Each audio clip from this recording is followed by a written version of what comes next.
The Stop Drop Gaming's F1 show is brought to you by Stop Drop Gaming's F1 section, supporting F1 2015 on Xbox One and F1 2014 on Xbox 360. League spaces are available. Visit stopdropgaming.com today to sign up. Moving on, Williams had an interesting Grand Prix. I think Bottas ended up with one prime tyre and 3 options.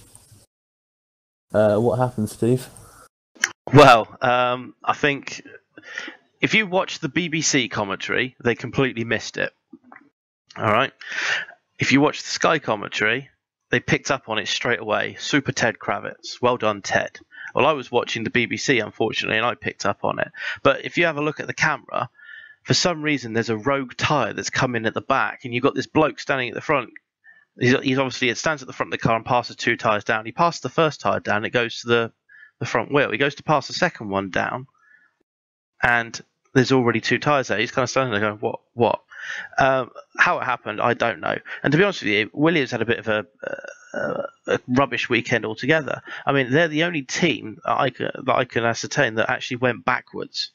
And they went backwards because you had Red Bull that went with an extreme rear wing for Monza, and Williams went conservative. And then you have a situation where a Renault-powered car is making absolute mincemeat of a Mercedes-powered car. You know, that was quite amusing. With what we're told, you know, and we can only take what we read and whatnot through the press and whatnot, and what the actual teams say themselves. That was rather interesting and amusing to watch. I don't know what's going on with Williams. They seem to be making a catalogue of errors. They talk the talk about wanting to be where they used to be, you know, etc., challenging for wins, challenging for championships. Yet they make silly mistakes time and time again, and it's so frustrating that at the beginning of the season they were right on Williams' tail, weren't they? Williams were right on McLaren. Mercedes' tail, yeah. Well, no, they weren't, were they? No, they were behind Ferrari at the start. It was Ferrari and Williams kind of battling for best of the rest, and they kind of broke them around Silverstone and Austria way on. But then they've just, ever since the catalogue of errors again at Silverstone, they just dropped back. Even though this should, in theory, with the first and last sector, be a good stomping ground for them. It's almost like after Silverstone they've lost confidence. Well, you know, I think that's why Bottas has lost the opportunity of going for a Ferrari seat. But, you know, if you're a sitting duck in a car, there's not really a lot you can do, is there? It's like the McLaren Hondas at the moment. All right, embarrassing weekend is how Jenson Button described the car. What else can you do in a vehicle that's so slow down the straight? You know, it's frustrating, I'm sure, for the driver. They've arguably got one of the best driver combinations at McLaren and can't do anything with it. Well, according to Ron Dennis, they've got the best driver lineup in the history of Formula One. If you gave the best driver lineup in history a box cart while everyone else has got a jet rocket, well, they're hardly going to be at the front, are they? Doesn't matter how good the pilot is. If the machinery is a pile of crap, it's never going to go anywhere. Well, it's not the machinery; it's the engine, isn't it? They've just made a massive mistake partnering with problems as well. I mean, who comes into a Grand Prix and says, yes, we're going to have the same power of Ferrari, apart from the fact we've got nowhere near the power of Ferrari? That's the problem I have with Honda. At the start of the year, they said, we're going to be matching the Mercedes, and they made a fool of themselves. They come with the new engine upgrade for Spa, and they say, we're going to be matching the Ferrari at least. And they're not, and they need to be a bit more conservative in saying, you might not notice the difference, but there is a difference, and then be pleasantly surprised if you are going to be at the pace of the Ferrari and not make a fool of yourself like that.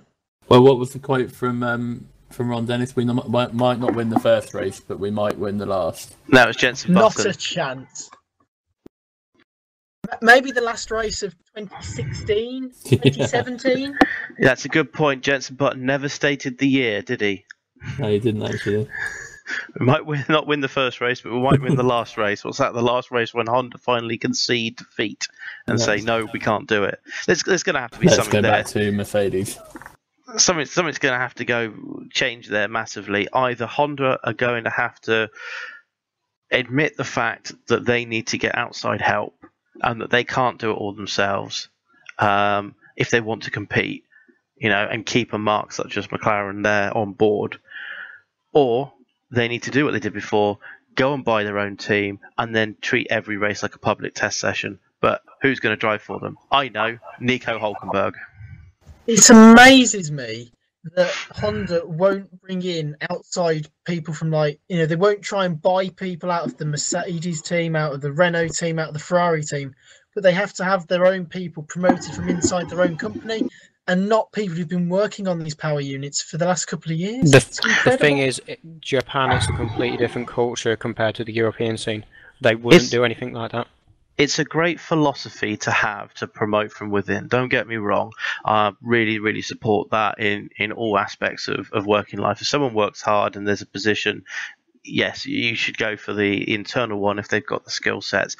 Problem is, Honda haven't got the skill sets. They haven't been doing it for a good number of years. What, since 2008? 2008 was their last season. Yeah, so they're 7 years out of it. The moment they stepped out of it, the people that were left there, which instantly then put Mercedes engine in the back, suddenly went and won the title the following year.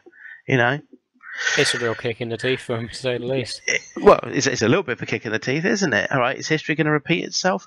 They just need to swallow the pride, bring some people in, learn the quick way, understand the why and where they were going wrong, and then they can progress on.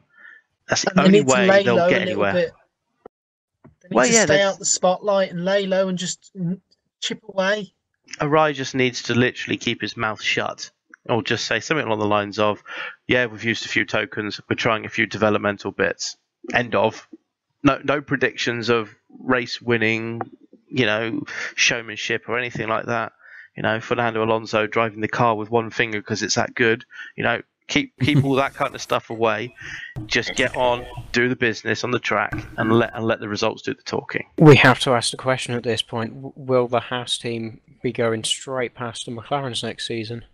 I think they will.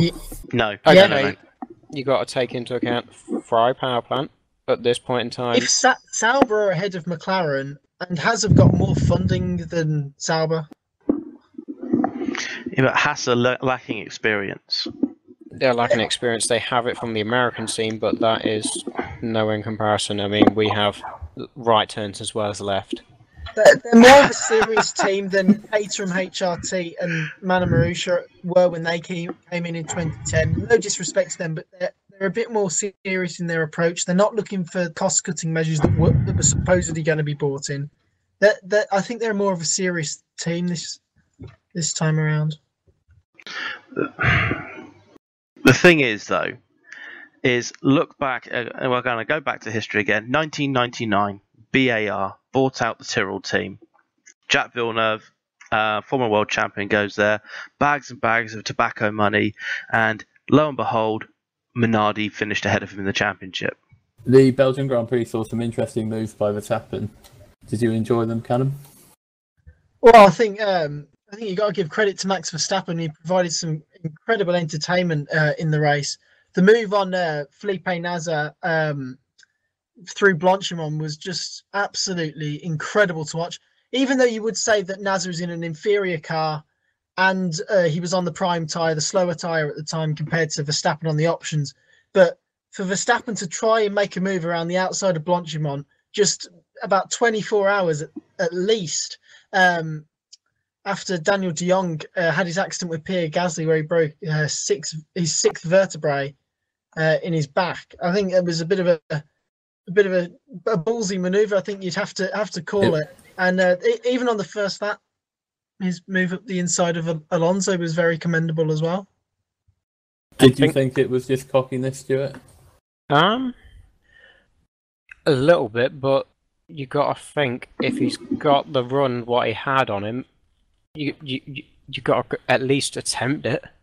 It's a great move, and if he didn't pull it off and there was an incident, we would have been slamming him like we do after every race, Maldonado. Or he would have had the criticism like he had in Monaco. Exactly. But because he's nailed it off perfectly, we got to take our hats off to him.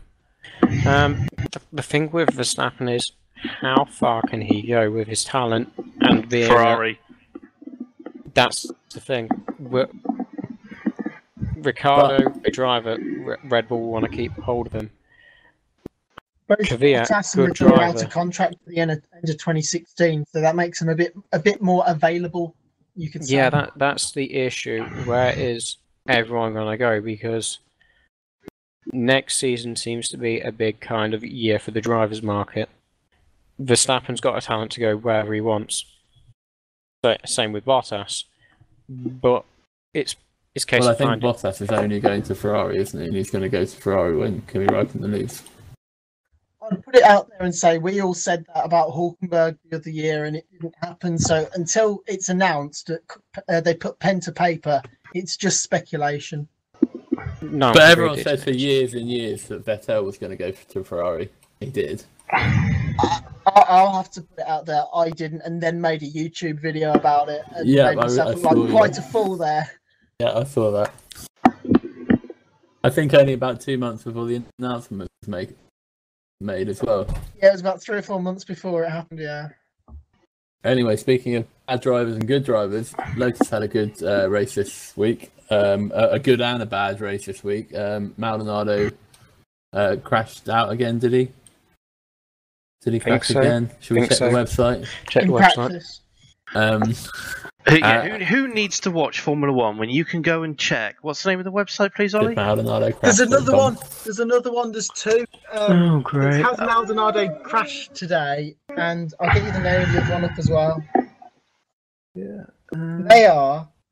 There's like 4 of them all connected. It's whenisf1on.com, has Maldonado crashed today.com, has McLaren Honda won yet.com, and MaldonadoPenaltyCounter.com. That's brilliant. Guys are G's. Someone's got to get hold of this guy to get him on here. That's going to be fantastic. So far, Steve is the AOR, so you might not want to. So far, Maldonado has had 28 penalties. That's 1 penalty every 2.3 races. Dear Lord. Do you actually know, Ollie, how Maldonado retired? No, I was probably asleep during that bit. Well, it was the very beginning of the race, and because he hit the curb so hard, he basically broke the car. So Maldonado caused his own retirement. Yeah, he broke his clutch. Did he say everyone was bullying him? I think at this point he was just about to confirm that it was us, the viewing public, that was creating the problem. Hi, We're Stephen the ones here. that are Thanks for listening.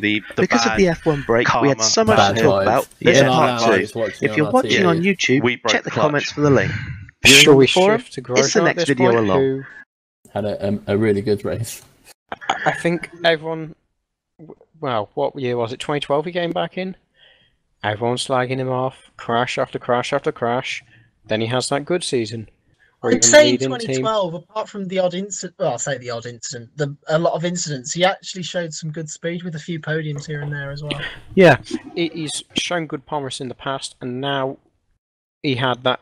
He hadn't really had the car for the last couple of seasons to do it, but now he's been given a chance at this race. It's reminded us of what the talent he was. I mean, did he win GP2 a few years back? He's in 2011, yeah. He got a couple of pole position, podiums? I think he's had in F1. Podiums, yeah. Yeah. Just podiums. Yeah. The guy's got talent. It's just consistency consistency with him. The thing is, with Lotus, it had the potential to be a really poor weekend. Charles Peake had come out and done another lawsuit, and the cars were going to be impounded. They didn't know if they're going to race or not. In fact, the cars have only just got away from the circuit, I think I read today. So, yep. I mean, it's turbulent times for the team from Enstone. And don't forget, this is the team that won the World Championship back-to-back, 2005, 2006. So it's turbulent times for them. The thing is if I just mention Maldonado again, whenever we rant and rave about Maldonado or Lotus, it's very, very rare that Grosjean's actually mentioned. And that's because of what you guys just hit on.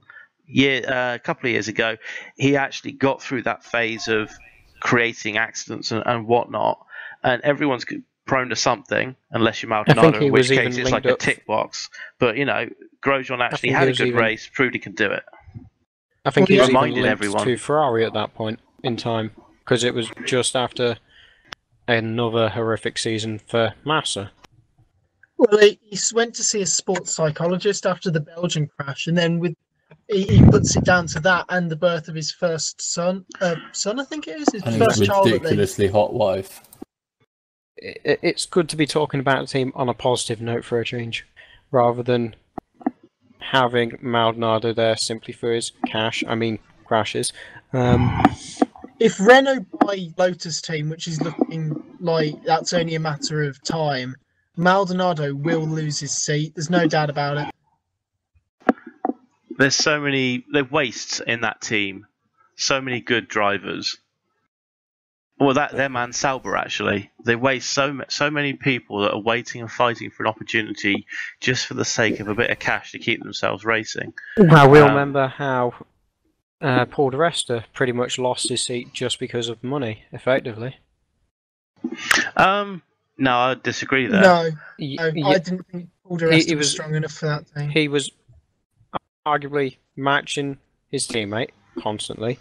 And but it was Adrian Sutil. How many races how much experience has he got in F1? Yeah. The thing is, still don't rate him. Paul di Resta, his nickname was Paul de Waster.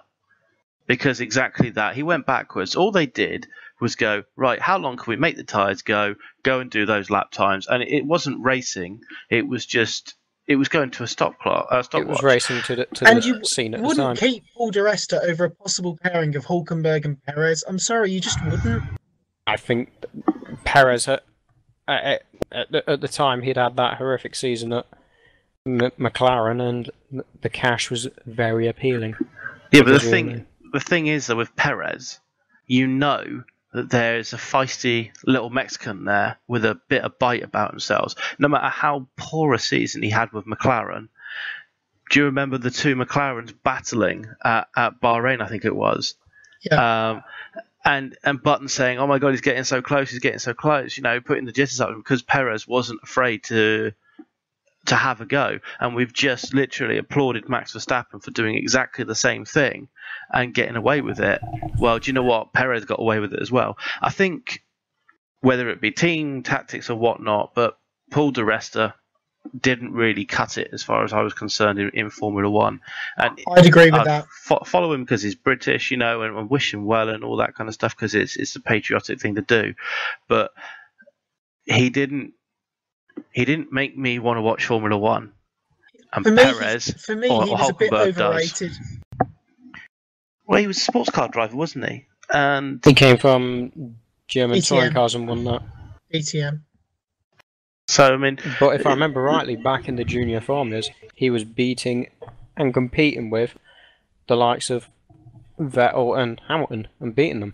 It's one thing to do it in karts and another thing to do it in Formula One. I'm not talking about karts, but it was like the likes of Formula 3 and such. Yeah.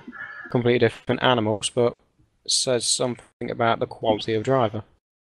Moving on, Monza is next weekend.